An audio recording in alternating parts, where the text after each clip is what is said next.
안녕하십니까. 大家好， 기독교 윤리 첫 번째 강의를 시작하겠습니다. 今天要跟大家一起来分享基督教的伦理。 저는 유영길 교수입니다. 我是刘永吉教授。 그리스도인이 원하지 않은 아이를 임신했을 때 낙태해도 될까요? 那作为一个基督徒，当她怀孕的时候呢，因为自己不想要孩子，那她可不可以堕胎呢？ 죽어가는 환자에게서 인공호흡기를 뗀다면 괜찮은 일일까요? 那么一个即将快要死去的这么一个患者，他只能是靠那人工的一个机器的那种呼吸才能够去维持生命。那我们可不可以把它给除去呢？ 그리스도인이 동성애를 해도 괜찮은 일일까요? 那基督徒可不可以同性恋呢？ 사랑하고 결혼을 약속한 관계라면 혼전 성관계를 가져도 괜찮을까요? 一对恋人只要是彼此相爱的话呢，婚前是否可以有性关系呢？ 그리스도인은 어떠한 경우에서도 이혼을 하면 안 되는 걸까요? 那么基督徒是不是不管在任何一个环境当中，他都不应该去离婚呢？ 그리스도인이 선한 일을 위해서는 뇌물을 줘도 괜찮고 선한 의미에서 거짓말을 해도 괜찮은 일일까요? 那么基督徒只要他的初衷、他的动机是好的话呢，他就可不可以去行贿，也可不可以去撒谎呢？ 그리스도인은 사형제도에 찬성해야 되나요? 반대해도 될까요? 那基督徒应不应该去赞成死刑制度，还是去反对这一刑法呢？ 오늘날 많은 그리스도인들이 이와 같은 윤리적인 질문들에 대해서 교회가 시원하게 대답해 주기를 기다리고 있습니다. 今天众多的基督徒呢，他们都针对这一伦理上的这些问题呢，希望教会能够给一个痛快的一种答案。 뿐만 아니라 많은 그리스도인들은 이런 윤리적인 문제들을 만나게 될 때에 지금까지 자기들의 판단에 따라 이런 문제들을 결정하고 행동해 오고 있습니다. 而且呢，不仅仅如此呢，很多基督徒呢，在面对一些伦理方面的一些问题的时候呢，他们很多的时候呢，都是自我判断、自我来解决或者付诸于行动。 문제는 그러한 개인적인 결정과 행동들이 하나님의 뜻에 맞는가 하는 것입니다. 但问题的关键是在于他们所做出的一些决定和行为是否符合上帝的旨意。 왜냐하면 그리스도인은 하나님의 백성들이기 때문에 세상 다른 사람들과는 다른 삶을 살아야 하기 때문이죠. 那为什么呢？那是因为基督徒呢是属于上帝的百姓他与那世上的人的那种生活上，在生活当中那种方式应该是截然不同才是。 사사시대에 이스라엘 백성들에게 죄악이 급증했던 것은 那么在士师时代呢，那么以色列百姓当中为什么有很多的罪恶在那里激增呢？ 그 시대는 왕이 없었기 때문에 사람들이 자기 소견에 옳은 대로 행하였기 때문이라고 말하고 있습니다. 那我们在圣经当中可以看到，那是因为他们在当时呢，因为没有君王来统治，人人都是照着自己的意思去行。 우리 하나님의 백성들은 무슨 일을 만나든지 하나님의 뜻대로 해결해야 그것이 옳은 일일 것입니다. 虽然我们这些基督徒呢，面对任何一件问题，我们都应当寻求作为上帝的旨意，照着其上帝的旨意去行动。 그러므로 근본 기독교 윤리에 대한 강의는 매우 뜻깊은 일이 아닐 수 없습니다. 因此呢，从这一讲开始跟大家一起来分享的这基督教的伦理对我来说是非常意义深重的。 오늘은 그 첫 번째 시간으로서 그리스도인의 이혼 문제에 대하여 강의를 하겠습니다. 那么今天是我们有关基督教伦理的第一讲，要跟大家来分享的内容是有关基督徒的离婚。 지금 전 세계적으로 이혼율이 급증하고 있습니다. 那我们知道，从全球的范围之内呢，这个每个国家的离婚率直线上升。 멀쩡하던 가정들이 하루아침에 붕괴되는 일들이 비일비재하게 일어나고 있습니다. 看似很正常的这么一个家庭，在一夜之间，这家庭就一分为二，这样的事情真的多得不可胜数。 경제적인 어려움은 이혼율을 부추기고 있고 而且那些经济上的一些拮据呢，使这离婚率呢不断上升。 평생을 함께 살아왔던 노인들이 노인들의 황혼 이혼율은 우리를 놀라게 하고 있습니다. 但是几十年可以说作为夫妻来一同生活的那些老年人，但他们在可以说呢，他们在年老的时候呢，他们反而其离婚率呢却不断的上升。 또한 이혼장에 도장만 안 찍었을 뿐이지 이혼한 거나 다름없이 별거 상태에 사는 가정들도 많이 있습니다. 又有很多家庭的夫妻呢，虽然他们没有正式离婚，但他们跟已经离婚没什么两样，因为他们都已经分居了。 그래서 많은 가족이나 친척 가운데 이혼한 사람이 한둘쯤 있는 것은 보통 가정들의 현실입니다. 所以呢，在我们的周围我们可以看到很多家庭，他们的朋友亲戚呢，很多都是单亲或者已经离婚的，或者已经即将离婚的，快要即将离婚的这样的一些家庭很多。 저는 선교차 외국의 많은 나라들을 방문하고 있습니다. 我从宣教的这个角度呢，到世界的很多国家， 미국이나 캐나다 같은 나라들, 也曾去过美国或者是加拿大， 중국이나 러시아 같은 나라들, 或者是中国，或者是俄罗斯， 중앙아시아의 카자흐스탄이나 우즈베키스탄 或者是中亚的卡扎克斯坦和乌兹别克斯坦。 등등의 10여 개 국가를 계속 방문하고 있는데 我经常到这全世界将近10多个国家去访问。 많은 나라들에서 이혼율은 현대 같은 비율로 많이 발생하고 있습니다. 但所到之处呢，都能够看到有其离婚率的不断的上升。 이 같은 현실은 기독교인들에게 있어서도 예외가 아닙니다. 那么这样的一个社会问题呢，不仅仅在这个社会当中，在基督徒里面呢，也有很多这样的一个发生的问题。 기독교인들 사이에서도 이혼율은 높은 비율로 증대되어 가고 있습니다. 那么在基督徒当中呢，其离婚率呢也不断的上升。 그러므로 많은 교회들이 이혼 문제로 곤혹스러워하고 있습니다. 所以呢，很多教会呢都因着其信徒的离婚问题而感到困惑。 혼인 제도는 인간의 뜻에 의해서 세워진 제도가 아닙니다. 那么婚姻这一制度呢，不是因着人的这种意愿、人的意思而被组成建造的。 혼인 제도는 태초에 하나님께서 친히 세우신 제도입니다. 那么婚姻这一制度呢，是在起初上帝亲自所设立的。 따라서 이혼하는 것은 혼인 제도를 세우신 하나님을 못 오가는 일이 되는 것이며 所以呢，这个离婚这本身呢，就是对作为制定婚姻这一制度的上帝的一种亵渎。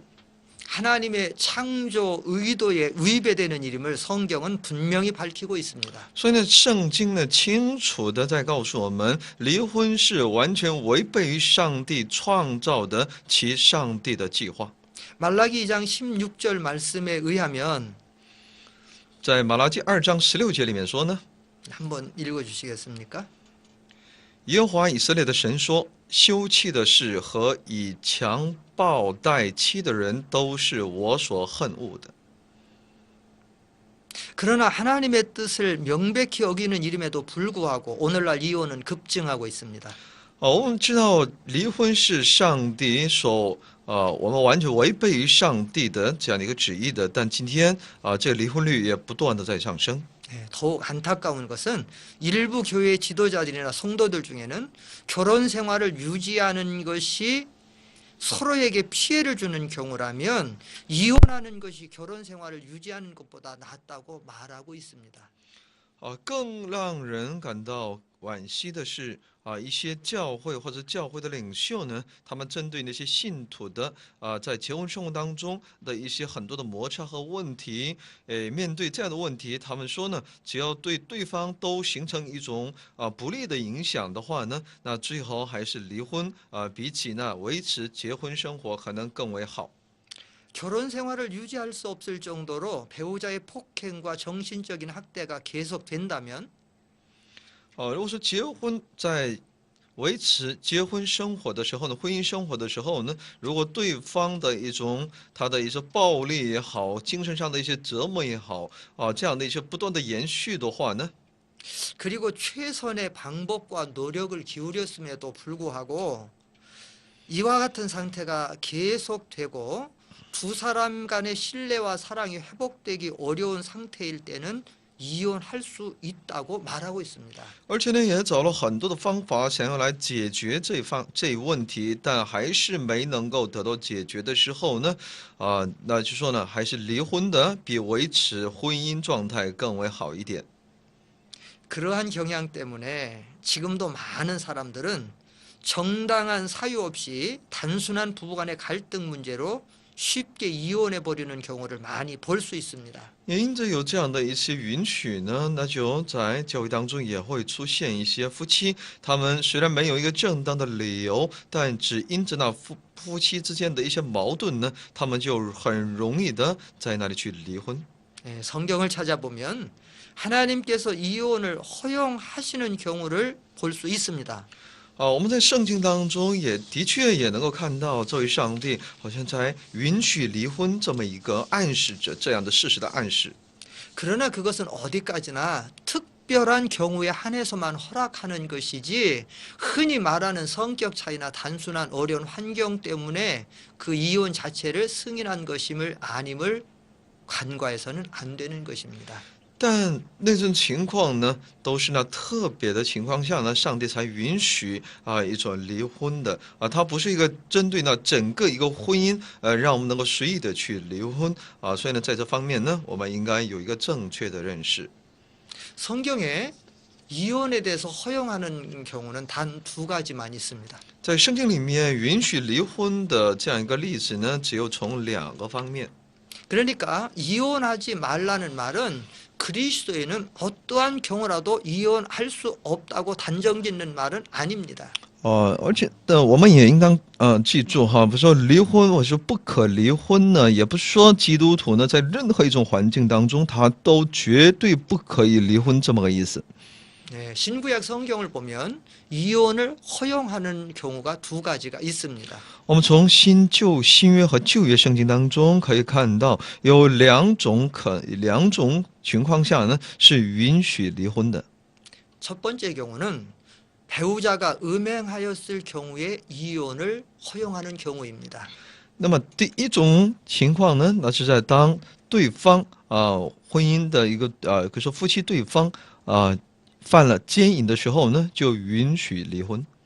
신명기 24장 1절로 4절 말씀에 의하면 在申命记24章1到4节里面说呢， 사람이 아내를 취하여 데려온 후에 수치되는 일이 그에게 있음을 발견하고 그를 기뻐하지 아니하거든 이혼 증서를 써서 그 손에 주고 그를 자기 집에서 내어 보내라고 했습니다. 说呢，人若娶妻以后呢，见他有什么不合理的事，不喜悦他，就可以写休书交在他手中，打发他离开父家。 여기에 보면 이혼 증서라는 말이 나오는 것을 볼 수 있습니다. 那么在这里我们可以看到，也就是离婚证书，也就是什么休书。 이것은 하나님께서 이혼을 하나의 현실로 인정하고 계시다는 것이죠. 也就上帝呢，也就把这个离婚呢当做一种，可以说呢认可，可以说呢，他是上帝已经认可了这种通过休书呢认可了其离婚的事实。 그러나 하나님이 이혼 증서라는 단어들을 언급하시고 이혼을 하나의 현실로 인정하신다고 해서 그것이 곧 상대가 음행을 저지르면 무조건 이혼하라는 말은 아닙니다. 但不要因为上帝有他的认可，我们就以为只要对方犯了奸淫，那我就必须要跟他离婚。 우리는 이 성경에 기록된 이혼법에 대한 의도와 목적을 바로 이해하는 것이 중요한데요. 虽然我们对这圣经所要告诉我们的这个有关离婚的这样的一个上帝的一些规条，也就是这样的一个他的要求呢，应当有一个正确的认识是很重要的。 하나님께서 주신 이혼법은 이혼을 권장하는 것도 아니며 이혼의 정당성을 주장하는 것도 아닙니다. 上帝赐下这样一个法律呢，不是让我们去他劝我们去不断的去离婚是不是让我们给我们的离婚带来一种正当的一种借口？ 오히려 이 법은 그 당시 가정생활에서 남자들의 마음을 따라 결정하는 이혼에 대한 악습을 가능한 한 규제하고 억지시키기 위한 것이었으며 那么这一规定这一法律呢，是为了在当时呢，是因为在当时呢，很多男性呢，这个家庭当中的丈夫呢，都随自己的心意，随自己的己意呢，随意的来去离婚，去丢弃自己的妻子。所以呢，上帝制定这样的法律，就是为了遏制这样的一个恶习。 충분하고도 객관적인 사유 없이 아내를 내어버리는 일로부터 여인들을 보호하기 위한 목적으로 주신 것이라는 것입니다. 所以呢，这一法律呢，是为了保护那些女性呢，能够获得其合法的这样的权利在家庭当中。 아내를 데려온 후에 그녀에게 수취되는 일이 드러나 남편이 그 여자를 기쁘게 받아들일 수 없다면 如果一位丈夫呢，他娶妻之后呢，如果见他有什么不合理的事，自己也无法去容忍的话呢，必须要休妻的话呢，他也应该写一份休书。 이혼 증서를 써주고 집에서 내어 보내라는 율법의 근본 취지는 이혼 증서만 써주면 아내를 내어버려도 된다는 것이 아님을 신약에 와서도 예수님도 분명히 밝히고 있습니다. 那我们知道主耶稣呢，在新约当中呢，也清楚的在告诉我们那不是一个写一桩写一纸那个休书，那他就没有什么去再有什么样的责任能够去照顾他了。 마태복음 19장 3절로 9절에 보면 在马太福音19章3到9节里面呢， 바리새인들은 예수님을 시험하려고 사람이 아무 연고를 물러나고 아내를 내어버리는 것이 옳으니까 하고 질문을 했습니다. 在这段经文当中，我们可以看到这些法利赛人呢，来试探耶稣说呢，人无论什么缘故都可以休妻吗？ 이 질문에 대하여 예수님은 창세기의 말씀을 인용하시면서 사람을 지으신 이가 본래 저희를 남자와 여자로 만드시고 말씀하시기를 아내에게 합하여 그 둘이 한 몸이 될지니라 하신 것을 읽지 못하였느냐. 이러한즉 이제 둘이 아니요 한 몸이니 그리스도 그러므로 하나님이 짝지어 주신 것을 사람이 나누지 못할지니라고 말씀하셨습니다.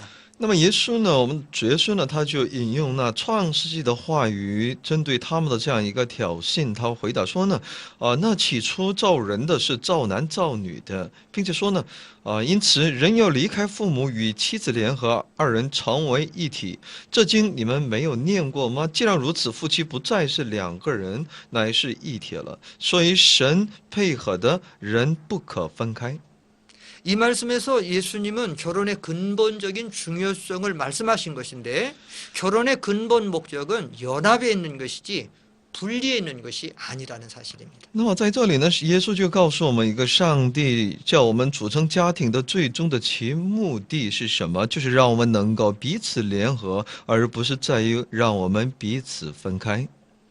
그러면 왜 모세는 이혼 증서를 주어서 아내를 내어버리라고 하였습니까? 라고 바리새인들이 반문하였을 때 那么这些法利赛人就重新再反问耶稣说呢，这样摩西为什么吩咐给妻子休书就可以休她呢？ 예수님은 모세가 너희 마음의 완화감을 인하여 아내와 이혼하는 것을 허용한 것이지 而耶稣回答说呢，摩西因为你们的心硬，所以许你们休妻。 본래 창조의 목적과 질서는 함부로 이혼해서는 안 된다는 것을 밝히고 있습니다. 但起初呢，却不是这样，所以呢，在这里强调，那其实上帝的旨意呢，不是叫我们分开休妻。 다시 말하면 이혼은 창조의 목적과 질서에 위반되는 것이지만 也就换句话说呢，离婚这本身呢，是在上帝的创造的目的和他的秩序当中，这是违背于他的。 인간의 완화감의 폐해를 줄이기 위해서 모세가 공인된 절차에 따라 이혼을 허용했다는 것입니다. 但因着人的那种败坏呢，上帝为了能够减少这种人的败坏所带来的一些彼此的伤害，就通过摩西呢，把这样的离婚的这种离婚本身呢，就给了一定的允许。 두 번째, 성경에서 이혼을 허용하는 경우가 있습니다.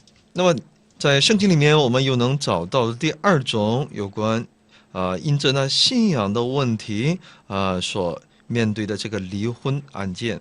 그것은 신앙 문제로 신자가 불신자에게 버림을 당할 때 이혼을 허용했습니다. 那是因着信仰的问题，当信徒被那不信的人所抛弃的时候呢，是允许离婚的。 고린도전서 7장 13절로 15절 말씀에 의하면 在哥林多前书7章13到15节里面呢，我们可以看到， 사도 바울 당시 고린도 교회에서는 부부 가운데 한쪽만 복음을 받아들여 믿는 성도들이 있었습니다. 在使徒保罗在当时呢，在哥林多教会里面呢，有不少的夫妻呢是但有一方信福音，一方而不信的这样的家庭很多。 그런데 신앙 문제로 가정에 심각한 문제가 발생하여 갈등이 생겼을 때 이미 믿는 배우자는 먼저 이혼을 요구하거나 이혼을 하려고 해서는 안 된다고 했습니다. 在那教会当中，可以说呢，已经信耶稣的那一方呢，他是不可以先要求离婚的。 그 이유는 불신 배우자가 믿는 배우자를 통하여 거룩해지고 복음을 받아들여 구원을 받을 수도 있기 때문입니다. 那是因为呢，其不信的那另一半呢，可以通过其自己的对象呢，妻子或丈夫呢，可以有机会呢，听到那圣洁的上帝的福音，可以去接受，最终有可能得救。 지금도 우리 교회 식구들을 보면 한쪽이 먼저 믿고 그 다음에 가족들을 구원해내는 경우를 많이 볼 수 있습니다. 那么今天我们在教会当中也能够看到很多这样一个例子。原先是家庭当中有一个人信主，但后来呢，他可以把家里的每一位成员都带到上帝面前。 대부분은 아내 쪽에서 먼저 복음을 받아들이고 그 다음에 남편을 구원하는 일들이 많이 일어나고 있죠. 大部分情况下呢，都是姊妹先信，然后呢，后来弟兄也随着姊妹的这种带领，最终信主的这样的事件也很多。 그러나 믿지 않는 배우자가 믿는 자에게 신앙상의 이유를 들어서 이혼을 요구할 때는 이혼을 할 수 있다고 허용하는 경우입니다. 但是呢，当那不信的那一方因着呢自己的另一半的信仰出于这样的一个理由来提出离婚的时候呢，圣经是允许他离婚的。 만일 믿지 않는 남편이 예수님과 남편 둘 중 하나를 선택하라고 할 때에나 我们举个例子来说呢，当一个不信的妻子呢要求那信主的不信主的这个丈夫呢要求信主的这个耶稣呢，让他选择在自己的丈夫和耶稣两者当中只选一的时候呢， 교회나 가정 중 하나를 선택하라고 할 때는 믿는 자는 예수님과 신앙을 선택할 수밖에 없기 때문입니다. 或者是他让这个妻子呢从要不就选择自己的信仰，要不就选择这个家庭，让他只选一个的时候呢，做一个信主的人，他也只能是选择耶稣或者是信仰了。 그러나 이런 경우에도 할 수만 있으면 믿는 성도는 믿지 않는 배우자와 갈라지지 말고 함께 살기를 힘써야 한다고 말하고 있습니다. 但哪怕是这样的一个情况当中，也信主的人也尽可能不要与其自己的另一半离婚，而是要竭力要与他搞好这样的关系，要过一个美满的生活。 또한 이러한 경우는 신앙 문제로 믿는 배우자가 믿지 않는 배우자에게 일방적으로 버림을 받아 이혼을 당하는 것이지 성경상의 이유가 된다고 해서 믿는 자 쪽에서 먼저 이혼을 요구하라는 것은 아닙니다. 这种情况呢，可以说是那信主的人被那不信主的那一方被抛弃所带来这种离婚的这么一个事件的，所以呢，信主的人不应该因为在圣经里面有可以离婚的这么一个条例，就可以随意的先提出这样的一个离婚的要求。 그러면 중요한 것은 어떻게 해야 할 수만 있으면 이혼을 방지할 수 있을까요? 那么如何才能够在尽可能的情况下呢，去防止这种离婚的发生呢？ 지금도 이혼을 고려하며 고통스럽게 살아가는 사람들이 많이 있을 것입니다. 今天也会有很多的人呢，可以说呢，夫妻呢也会每天可能在想我该什么时候离婚，这样的可以说呢，每天生活在这种痛苦当中的人。 그러나 이혼한다고 해서 고통의 문제가 해결되는 것이 아니라 이혼은 또 다른 고통을 가져오는 경우도 많다는 것을 알아야 합니다. 但离婚本身呢，它是不可能也不会给你带来痛苦的解除，可以说从痛苦当中可以解脱出来，因为离婚会带来另外的一些痛苦。 꽤 오래전에 전도하다가 한 가정의 주부를 만났습니다. 可以说呢，很久以前呢，我在传福音的时候呢，遇见一个家庭当中的一对夫妻。 그분은 남편과 이혼을 하고 혼자서 살아가는 그런 여인이었습니다. 而且是那家庭当中的一个姊妹哈，那姊妹呢，因为其与丈夫间的关系破裂，所以呢，在当时呢，已经离婚了。 전도를 하는 가운데 그 여인은 저희 앞에서 울기 시작했습니다. 那离婚的女子呢，当我在给她传福音的时候呢，她就在我面前痛哭。 왜냐하면 이혼하고 혼자 살아가는데 너무 힘들다는 것이었습니다. 她说呢，离婚之后独自一个人的生活，她感到非常的吃力和痛苦。 경제적으로 어려움을 겪고 있는 현실이고 她从经济上呢，也因着离婚带来了很多的拮据。 그리고 자녀들을 보고 싶은 그리움 때문이고 也是因着她是那么的想念着自己留在丈夫身边的那个孩子。 그리고 여자가 혼자 산다는 사회적인 무시 때문이었습니다. 也再一个呢，就是在社会当中，针对那些离婚的女子的一些社会的一种歧视。 그러므로 지금도 이혼을 고려하는 사람이나 가정들은 이런 문제를 직시하여야 합니다. 所以呢，现在也正在考虑那离婚的那些家庭呢，也应该考虑那离婚后你所要面对的这些诸多的问题。 첫째로 결혼의 목적을 인식하고 살아야 합니다. 所以呢，我们在我们的婚姻生活当中呢，我们必须对其结婚的目的应该有一个正确的认识。 결혼의 목적은 서로 연합하여 하나님의 영광을 위하여서 사는 것입니다. 结婚的目的呢，就是两人呢彼此联合，是为了上帝的荣耀而去生活。 창세기 2장 24절에 보면 남자가 아내와 연합하여 한 몸을 이루는 것이 결혼이다라고 말하고 있습니다. 创世纪2章24节里面说呢，男子与也说呢，丈夫和妻子联合成为一体，这就是那结婚婚姻。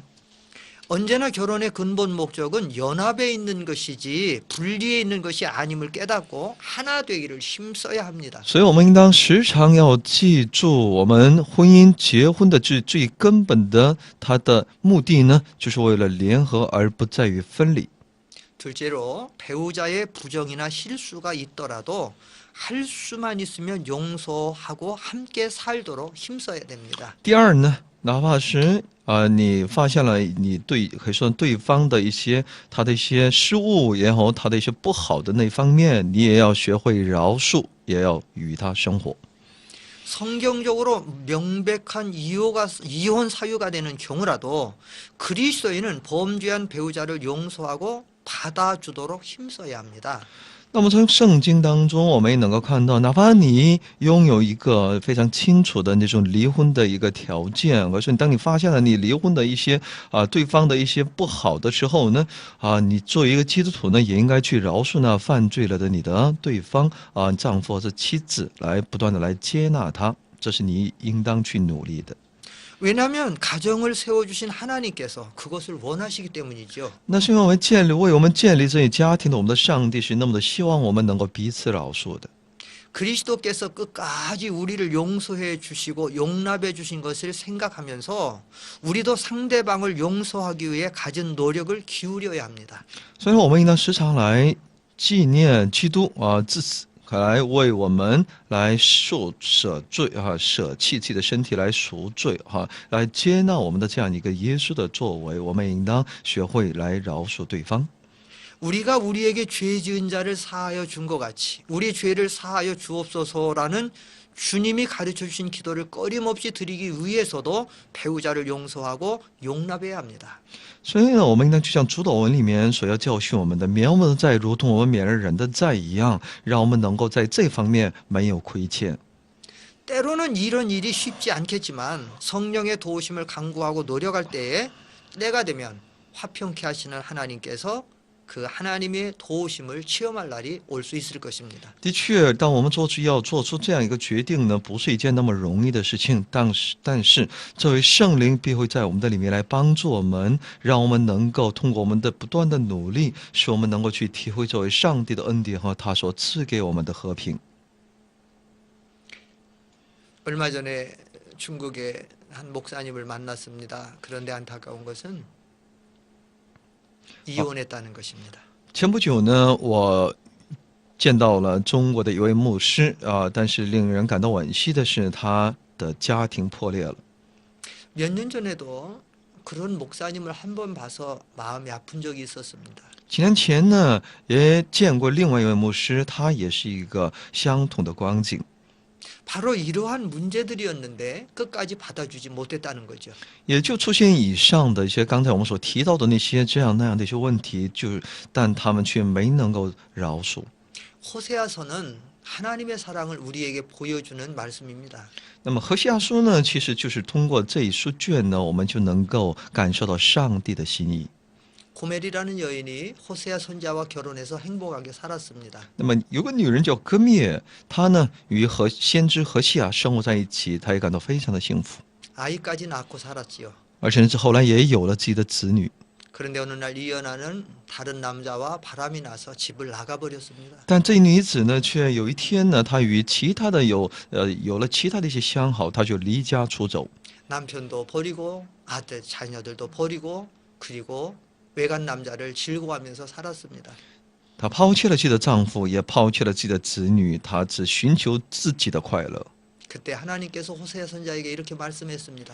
但上帝对这位先知何西阿说 너는 가서 그 여인을 데려다가 다시 살라고요. 说你要去寻找你那个妻子，你要重新与她生活。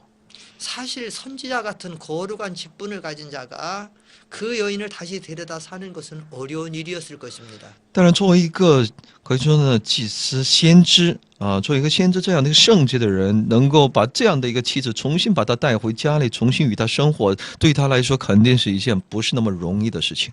그 명령 앞에 곤란스러워하는 호세아 선지자에게 하나님이 이렇게 말씀하셨습니다. 那么，先知何西阿呢，面对上帝的命令感到非常的困惑，上帝就对他说话。 이스라엘 백성들이 하나님을 떠나 우상을 섬기는 것은 이렇게 가늠하는 것 같지만 하나님이 너희를 다시 받아주는 것을 보여주기 위해서 너도 그 아내를 데려다 살라고 했습니다. 说以色列百姓离开这位上帝，他们去拜偶像，就好比是在上帝面前犯了那奸淫。但上帝依然爱他们，要恢复他们，就是为了让你能够看到这样的一个心意，所以让他也把自己的妻子重新找回，与他重新生活。 그때 호세아 선자는 두 마디 변명 없이 그 여인을 데려다 다시 살았습니다. 那么先知何西阿呢，就照着上帝的命令，就把他重新把他带到家里来生活。 하나님은 오늘도 이런 문제로 고민하는 가정들에게 그렇게 말씀하실 것입니다. 那么今天这位上帝呢，也针对那些我们在周围的那些很多家庭因家庭的问题而感到困惑的那些人，上帝也在说话。 할 수만 있으면 배우자의 부정이나 실수가 있어도 다시 용서하고 같이 살도록 하라고요. 也是上帝也在对我们说话，尽可能的，哪怕有对方有一些这样那样的过错，你也要饶恕他，你要与他重新要过上新的生活。 결혼을 방지하려면 세 번째는 신자는 신자끼리 결혼해야 합니다. 我们为了防止离婚呢，那我们看到第三个问题就出现，只有那信徒和信徒之间的婚姻才是最为美满的。 고린도 후서 6장 14절로 16절 말씀에 의하면 在哥林多后书6章14到16节里面说呢， 너희는 믿지 않는 자와 몽해를 같이 하지 말라. 의와 불법이 어찌 함께하며 빛과 어둠이 어찌 사귀며 그리스도와 벨리알이 어찌 조화되며 믿는 자와 믿지 않는 자가 어찌 상관하며 이렇게 말씀하고 있습니다. 说呢，你们和不信的原不相配，不要同父异恶。义和不义有什么相交呢？光明和黑暗有什么相通呢？基督和比列有什么相合呢？信主的和不信主的有什么相干呢？ 이 성경에 비추어 보면 신자가 불신자와 결혼하는 것은 명백한 하나님의 말씀을 어기는 것입니다. 我们从这组圣经当中可以看到，一个信主的人和不信主的人，他们建立一种婚姻，这是明摆着，这是违背上帝的意思的。 여기 불신자와 결혼하지 말라는 것은 하나님께서 자녀된 성도들의 가정을 보호하기 위해서 내리신 조치라는 것을 우리는 알아야 됩니다. 所以我们应当能够认识到，上帝所要求我们不要与那不信的人结婚，也就是说跟那不信的人原不相配，这是为了要保护我们这些信主的人。 믿는 자와 믿지 않는 자 사이에는 엄청나게 큰 차이가 있습니다. 因为信主的人和不信主的人，他们两者间的差距是非常的大的。 신자는 하나님의 자녀이죠. 那么信徒呢？那我们知道他是上帝的子女， 불신자는 마귀에게 속했다고 성경에 말씀하고 있습니다. 而那些不信主的人，他们都是属乎那魔鬼的。 신자는 말씀과 성령으로 거듭난 산자이고 那么信徒呢？他是从上帝的话语和他的灵重生的人， 불신자는 영혼이 죽은 자입니다. 而其不信主的人呢，他们的灵魂是已经死了的人。 신자는 내세의 영광과 소망을 바라보며 사는 자들이고 那么信徒呢？他们是对那来世的荣耀是拥有一种盼望的， 불신자는 이 세상의 소망을 두고 사는 사람들입니다. 而不信主的人，他们的盼望只在于这个世界。 예를 들어 신자는 주일날이 되면 교회에 가려고 합니다. 那么我举个例子来说呢，信主的人呢，到了礼拜天，他们就想要到教会。 믿지 않는다는 당연히 휴일이니까 집에서 쉬든지 아니면 오락을 즐기러 세상으로 나가자고 하겠지요. 而不信主的人呢，他当然到了那个礼拜天的时候呢，他就想要休息，想要到一些世界里头去娱乐。 사흘 전에 한 전화를 받았습니다. 我3天之前呢，接到一个电话， 제사 문제에 대한 것이었습니다. 那是有关献祭的问题、祭祀的问题。 죽은 자의 기일을 기억해서 음식을 차려놓고 제사를 드려야 되느냐 드리지 말아야 되느냐는 것이었습니다. 就是询问该不该为死者献祭，要祭祀呢？ 아내는 하나님 앞에 나와 신앙의 생활을 하는 여인이고 그 가족은 전부 믿지 않는 가족이었습니다. 这一家庭当中的妻子呢，是在教会里面有其信仰生活的这样一个信徒，而他的家庭的其他成员呢，都是一群不信主的。 그 문제로 심각한 갈등이 있자 그 믿지 않는 시댁 사람 중에 한 사람이 저한테 전화가 와서 상담하는 내용이었습니다. 所以呢，这个问题就在家庭当中出现了这样的矛盾，所以呢，他们就来咨询。 이런 문제가 계속해서 이어진다고 하면 가정이 갈등을 하게 되고 골이 깊어지다 보면 불신 배우자와 배우자가 이혼까지 요구하게 되는 것입니다. 所以呢，这样的问题不断的加深的时候呢，就会带来信主的和不信主的这样的夫妻之间彼此间的一些彼此的矛盾，最终呢会带到那离婚问题上。 그렇기 때문에 신자는 처음 결혼할 때 신자와 결혼을 하도록 해야 이혼을 방지할 수 있는 것입니다. 所以呢，信徒呢在选择自己的对象的时候呢，最好是与那些已经信主的人结合家庭、组成家庭的时候呢，那他以后离婚的这种可能性就变得非常的小。 어떤 사람은 이렇게 변명하는 경우도 있습니다. 믿지 않는 사람과 결혼해서 그 사람을 교회로 인도하여 내면 더 좋은 것 아닙니까? 라고 말이죠. 那么有些人就会有这样的一个辩明，他们说呢，不信主的人信主的人跟不信主的人不是更好吗？等结婚之后呢，把那不信主的带到教会，那不就是一种传福音吗？ 근데 아까 우리가 성경에 본 것처럼 성경 자체가 불신 결혼을 금지하고 있습니다. 但刚才我们在圣经当中也已经看到了，圣经是反对而且是禁止那跟不信主的人结婚的。 더 중요한 게 있습니다. 有一个更为重要的， 만약에 그 상대방이 불택자라고 하면 절대로 예수를 믿을 수 없습니다. 如果你所选择的那个人是上帝没有选择的、没有拣选的那个人的话，他永远是都不可能得救的。 아무리 하나님의 말씀을 전도하고 不管你再怎么给他传福音， 사랑으로 모든 걸 희생해서 좋은 모본을 보여주고 哪怕你用你的爱心来在他面前有你的榜样， 그가 예수 믿어 구원받기를 금식 기도를 한다라고 해도 그는 구원을 받을 수 없습니다. 哪怕你用更多的禁食祷告，再怎么为他祷告，最终他也无法得救的。 왜냐하면 생명책에 기록되지 않은 불택자는 어떠한 경우에서도 예수를 믿을 수 없기 때문입니다. 因为没有被记录在生命册上的，没有被上帝所拣选的那个人呢，不管在任何一个环境下呢，他都是不可以得救的。 그렇기 때문에 그러한 생각을 하는 사람들은 이 사실을 분명히 알아야 됩니다. 所以呢，有这样的一些想法的人呢，就应该清楚的知道这圣经当中的这些教训。 그리고 사람의 외부적인 환경보다는 내면적인 것과 하나님 기뻐하시는 결혼을 하도록 해야 됩니다. 所以呢，我们应该这些信主的人，应该是他们的婚姻呢，应该是成为上帝所喜悦的。 네 번째로 결혼을 방지하려면 상대방을 서로 존중하고 사랑하며 살아야 那 됩니다. 么第四呢，我们为了防止呢离婚呢，那我们应该怎么样的平时的我们的婚姻生活当中，要彼此尊重，彼此相爱。 이혼의 위기를 겪는 가정들을 보면 많은 원인이 자기 중심적 생각과 취향을 앞세우고 배우자를 배려하지 못하는 이기주의에서 비롯된 것을 볼 수 있습니다. 那么很多呢陷入到离婚危机当中的这些家庭的其原因呢，都是在于以自我为中心的想法和他的一种爱好来要求对方也来这么去做的时候呢，就会面对这样的一些诸多的问题。 디모데후서 3장 2절에 보면 이렇게 말씀하고 있습니다. 提摩太后书3章2节里面有这样的内容。 말세의 때가 이르면 사람들이 자기를 사랑한다고요. 到了末世的时候呢，人人都会怎么样呢？只会爱自己。 자기를 사랑한다는 말은 자기만 위하는 이기주의를 말하는 也就 것입니다. 是说呢，只寻求自己的利己的主义。 오늘 이혼이 많이 발생하는 경우는 자기 중심적 사고이기 때문입니다. 所以今天为什么会有那么多的离婚的出现？那都是因为自我为中心。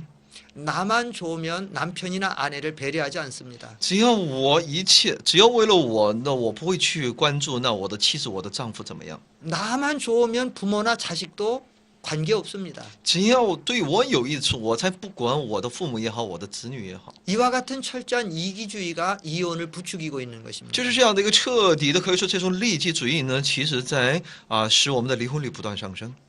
참된 사랑은 자기를 위한 것이 아니라 상대방을 위하는 것입니다. 所以呢，真正的一个爱呢，真爱是不是为自己，而是为对方的。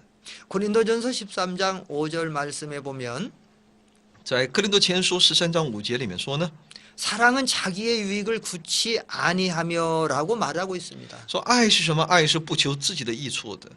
진정한 사랑은 상대방을 위해 주는 것입니다. 所以真正的一个真爱呢，是为了对方。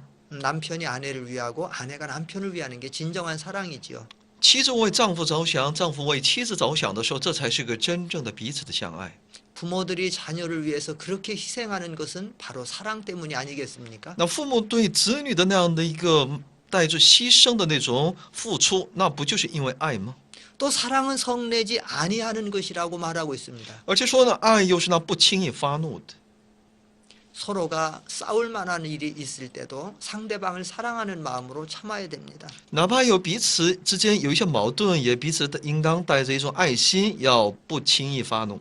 이 고린도전서 13장에서 사랑의 첫 번째는 오래 참는 것이라고 말하고 있습니다. 哥林多前书13章也在告诉我们呢，是爱彼此爱是什么？最重要在于恒久忍耐。 서로 각기 다른 환경과 상황에서 자라난 사람이 서로 살다 보면 맞지 않는 경우가 많이 있을 수 있겠지요. 因为夫妻之间呢，他们的成长历程、环境都不一样，所以呢，他们彼此间的一些不同，的确是很多的。 그때도 상대방을 이해하고 참는 것이 이혼을 방지하는 지름길인 所以 것입니다. 呢，彼此能够恒久忍耐，这就能够防止彼此离婚的一个捷径。 하나님이 우리를 사랑하셔서 지금까지 참아주셨던 말입니다. 也就是这位上帝爱我们，爱我们到恒久忍耐。 하나님이 우리를 참아주지 않았다면 우리가 지금 하나님 앞에 살 수가 없습니다. 就是说，这位上帝如果没有他的恒久忍耐的话呢，我们今天没有一个人能够在上帝面前站立得住。 하나님이 하루를 천년같이 천년을 하루같이 참아주시는 이유는 단 하나입니다. 우리를 사랑하시기 때문입니다. 上帝一日如千年，千年如一日来恒久的忍耐，那是其理由只有一条，那就是他爱我们。 사랑은 참을 수 있습니다. 所以只要你爱对方的时候，那你就可以去忍耐了， 모든 환경을 이길 수 那你就 있습니다. 可以胜过那一切的环境。 오늘 전 세계에 이혼율이 급증하는 이런 시대를 만나서 우리 그리스도인들은 어떻게 하든지 사랑과 인내로 이 모든 이혼을 방지해서 하나님의 기뻐하시는 뜻을 이루어드리며 살아야 되겠습니다. 所以全球范围呢，现在离婚率不断的上升，但我们这些基督徒呢，应当效法我们的主，在这世代当中呢，能够彼此相爱，能够去成就上帝在我们里面的旨意。 이것으로서 기독교 윤리 첫 번째 시간을 마치겠습니다. 到此，我们来结束基督教伦理的第一讲。 감사합니다. 谢谢大家。